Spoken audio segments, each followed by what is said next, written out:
Assalamualaikum warahmatullahi wabarakatuh. Perkenalkan, nama saya Lilis Kardinata Putri dari kelas 30F dengan NIM 2004075620116. Saya akan membacakan materi paragraf. Paragraf adalah suatu rangkaian kalimat yang memiliki gagasan utama. Paragraf berdasarkan bentuknya telah dibedakan menjadi 3 jenis, yaitu paragraf deduktif, induktif, dan campuran. Sementara itu, menurut tujuannya, paragraf telah dibedakan menjadi 5 jenis, yaitu paragraf narasi, argumentasi, eksposisi, deskripsi, dan persuasi. Paragraf dibuat dapat mengembangkan sebuah gagasan utama. Paragraf terhimpun atas beberapa kalimat yang bertautan membentuk suatu ide ataupun gagasan. Pengertian paragraf menurut KBBI adalah bagian bab dalam suatu karangan yang biasanya mengandung satu ide pokok dan penulisannya dimulai dengan garis baru. Jenis-jenis paragraf berdasarkan bentuknya. 1. Paragraf deduktif. Paragraf deduktif adalah suatu paragraf yang kalimat utamanya terletak pada awal paragraf. Dalam paragraf ini diawali dengan kalimat utama yang menceritakan sesuatu yang bersifat umum, baru kemudian menceritakan hal-hal yang bersifat khusus. Contoh, satu-satunya bidang pembangunan yang tidak mengalami imbas krisis ekonomi sektor-sektor di bidang pertanian. Misalnya, perikanan masih meningkat cukup mengesankan, yaitu 6,65%, demikian pula perkebunan yang meningkat 6,46%. Walaupun terkena kebakaran sepanjang tahun, sektor-sektor kehutanan masih tumbuh 2,95% secara umum. Kontribusi dari sektor-sektor pertanian terhadap produk domestik bruto PDB meningkat dari 18,07% menjadi 18,04%, padahal selama 30 tahun terakhir pangsa sektor pertanian merosot dari tahun ke tahun. 2. Paragraf induktif. Paragraf induktif adalah sebuah paragraf yang kalimat utamanya terletak pada akhir paragraf. Kalimat tersebut pada umumnya berisi sebuah kesimpulan dari gagasan-gagasan penjelas yang telah diuraikan. Mula-mula dikemukakan pada fakta-fakta ataupun uraian-uraian, kemudian fakta-fakta tersebut digeneralisasikan ke dalam sebuah kalimat. Contoh, baik di Indonesia maupun di negaranya sendiri, Shinchan tidak dianggap sebagai role model yang baik buat anak-anak. Protes buat bermunculan. Ruang surat pembaca di koran-koran dipenuhi dengan keberatan para orang tua terhadap komik yang laris manis itu. Umumnya, surat itu datang dari kalangan ibu. Menurut mereka dalam suratnya, kelakuan negatif Shinchan ternyata diikuti oleh anak-anak. Shinchan di mata para orang tua Indonesia adalah setan kecil penebar virus. 3. Paragraf campuran. Paragraf campuran adalah sebuah paragraf yang gagasan utamanya berada pada awal kalimat pertama dan kalimat terakhir.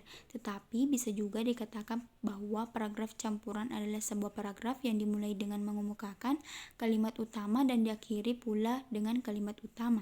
Contoh, dalam kehidupan sehari-hari manusia tidak dapat dilepaskan dari komunikasi. Kegiatan apa pun yang dilakukan manusia menggunakan sarana komunikasi, baik sarana komunikasi sederhana maupun modern. Kebudayaan dan peradaban manusia tidak akan bisa maju sampai sekarang tanpa adanya sarana komunikasi. Jenis-jenis berdasarkan tujuannya. 1. Paragraf narasi. Paragraf narasi adalah sebuah paragraf yang isinya menceritakan suatu kejadian tertentu yang telah disusun secara berurutan. Adanya paragraf ini berfungsi sebagai penghibur bagi yang membacanya. Ciri-ciri dari paragraf narasi yaitu adanya tokoh, konflik, dan setting, adanya alur cerita yang disampaikan secara berurutan, terdapat sudut pandang. Contoh, suatu ketika aku sedang berjalan menuju ke sekolah, aku melihat Rani yang sedang asik berjalan dan sangat tergesa. Dia terlihat seperti dikejar oleh sesuatu, padahal ketika itu jam masih menunjukkan waktu pukul 7 tepat. Tersebab aku merasa sangat penasaran, maka aku pun mengikuti Rani dari belakang. Namun aku sangat terkejut karena Rani tidak menuju ke sekolah.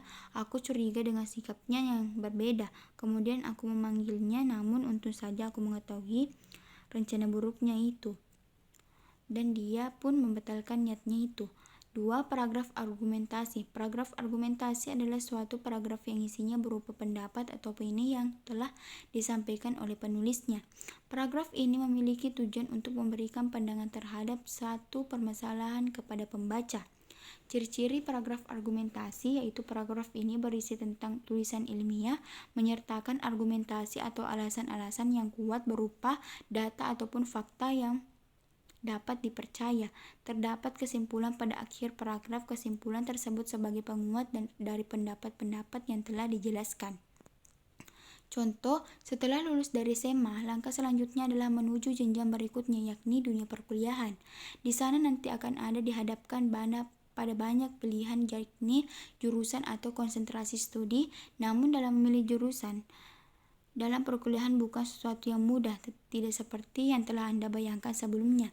Perlu adanya beberapa pertimbangan supaya Anda tidak salah dalam memilih jurusan tersebut. Dalam memilih jurusan tersebut, harus sesuai dengan minat dan bakat, karena apabila salah dalam mengambil jurusan, maka kehidupan di kampus akan terasa sulit. Selain itu, pilihan jurusan yang memiliki prospek yang cemerlang untuk kedepannya. Jika Anda memilih jurusan yang memiliki prospek bagus, maka Anda tidak akan kesulitan mencari pekerjaan setelah lulus nanti. Oleh karena itu, sebelum Anda memilih jurusan, pertimbangkanlah dengan sangat matang supaya tidak salah dalam memilih. 3. Paragraf eksposisi. Paragraf eksposisi adalah sebuah paragraf yang berisi tentang informasi-informasi yang berupa pengetahuan atau berita. Paragraf eksposisi ini bertujuan untuk memberikan informasi yang sangat jelas kepada para pembacanya terkait topik yang telah disampaikan. Ciri-ciri paragraf eksposisi yaitu paragraf yang memuat karya ilmiah, mempunyai tujuan sebagai pemberi informasi. Tulisan yang ada dalam paragraf ini merupakan peristiwa fakta atau hasil dari sebuah penelitian. Menyertakan bersumber berupa data seperti gambar, buku, rujukan, grafik, peta, dan sumber-sumber yang lain yang relevan, tidak mempengaruhi pembacanya. Contoh, susu merupakan salah satu minuman yang memiliki manfaat bagi tubuh. Hal disebabkan karena susu banyak mengandung vitamin dan mineral yang memang sangat berguna. Kandungan yang paling banyak dalam susu adalah kalsium. Zat inilah yang membuat tubuh dan tulang manusia menjadi kuat. Susu ini juga dapat membantu dalam pertumbuhan tulang supaya menjadi lebih tinggi. Selain kalsium, susu juga mengandung protein. Zat ini tentu sangat berguna bagi tubuh sebab dapat membantu membangun sel-sel dalam tubuh manusia. 4.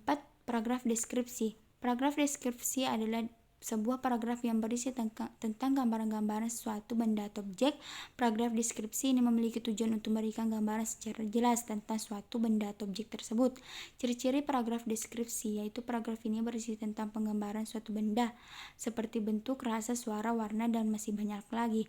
Menggambarkan objek yang sangat jelas, banyak ditemukan kata-kata sifat seperti tinggi, rendah, kecil, besar, dan lain sebagainya. Contoh, tempat tinggalku tidak terlalu besar, rumahku hanya memiliki luas sekitar 98 meter kubik dengan luas seperti itu. Aku hanya memiliki 3 kamar tidur, 1 kamar mandi, ruang tamu, keluarga, dan dapur. 5. Paragraf persuasif. Paragraf persuasif adalah paragraf yang berisi tentang ajakan atau himbauan yang telah ditujukan kepada para pembacanya. Paragraf ini memiliki tujuan sebagai pengaruh bagi pembacanya supaya mempercayai atau mempengaruhi dengan apa yang telah disampaikan dari penulis di suatu tulisannya. Ciri-ciri paragraf persuasif yaitu menggunakan bahasa yang menarik untuk mempengaruhi pembacanya, menggunakan kata-kata ajakan, memiliki fakta-fakta yang mendukung supaya pembaca terpengaruh dengan apa yang telah disampaikan. Contohnya, tempat yang kumuh merupakan sebuah tempat yang menjadi sarang penyakit dan menimbulkan bakteri. Oleh karena itulah, mari kita jaga kebersihan supaya terhindar dari penyakit yang mematikan. Kesatuan kalimat dalam paragraf, yaitu kesatuan alinea yang dimaksud dengan kesatuan ialah memperhatikan dengan jelas suatu maksud atau sebuah tema tersebut. Untuk memberi gambaran yang jelas tentang kesatuan yang terkandung dalam sebuah alinea, maka mencoba perhatikan berikut.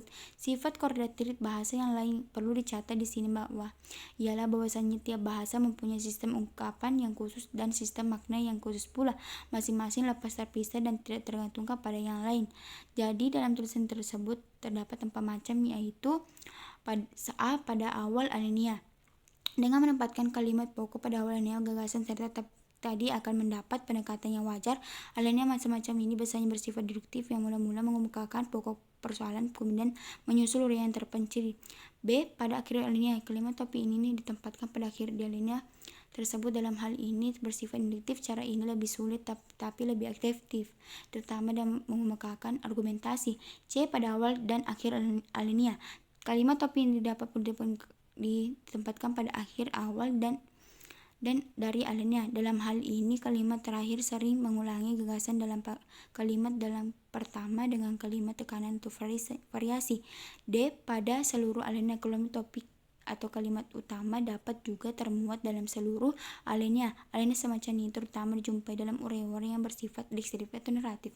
Itulah tadi penjelasan tentang paragraf. Apabila ada kesalahan mohon dimaafkan. Wabillahi taufiq wal hidayah. Wassalamualaikum warahmatullahi wabarakatuh.